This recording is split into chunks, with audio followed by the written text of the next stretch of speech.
अस्सलाम वालेकुम। SM news के साथ मैं हूं अहमद नदीम। मुहर्रम अल हराम के हवाले से अलीपुर जट्ठा से हमारे deputy bureau chief Syed Arfan Ali Shah update कर रहे हैं।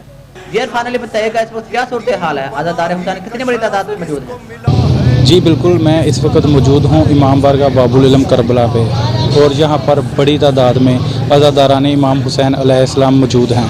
आपको मेरा कैमरामैन दिखा सकता है कि बच्चे, बूढ़े, औरतें, नौजवान मौजूद हैं। चारों तरफ फ़िज़ा सोगवार है, हर आंख अश्कबार है।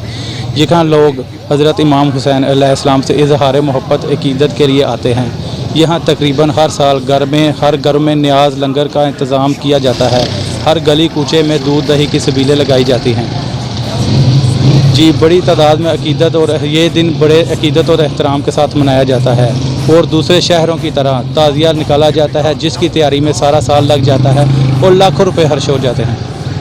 जी अरफान अली, हमें ये भी बताइएगा कि सिक्योरिटी के हवाले से क्या इंतजाम किए गए हैं? जी, बात करते हैं सिक्योरिटी हवाले से, तो जी हर साल की तरह सिक्योरिटी के बेहतरीन इंतजाम किए गए हैं। यहाँ पर पुलिस की जानब से भी फुल प्रूफ इंतजाम किए गए हैं, और इंतज़ामिया की जानब से भी प्राइवेट रज़ाकाराना तौर पर सिक्योरिटी के इंतजाम किए गए हैं।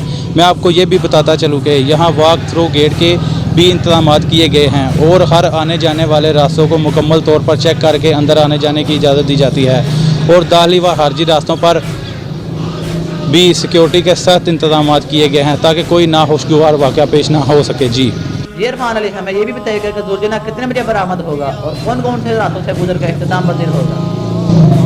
जी बिल्कुल, आज सुबह इमाम बारगाह सादात इमाम बारगाह कदीम से तकरीबन 8 और 9 बजे जुलूस बरामद हुए, जो अपने मुकर्रर रास्तों से होते हुए तकरीबन 2 बजे के करीब बोहरवाला चौक में पहुँचे, जहाँ पे कसीर तादाद में जंजीरदानी हुई, और उसके बाद तमाम जुलूस अपने मुकर्रर रास्तों से होते हुए अभी कुछ देर पहले यहाँ पर पहुँचने के लिए तैयार हैं, जो का तकरीबन 6 सवा 6 बजे के करीब इमाम बारगाह बाबुल इल्म में पहुँचकर एहतिताम पज़ीर होंगे। जी।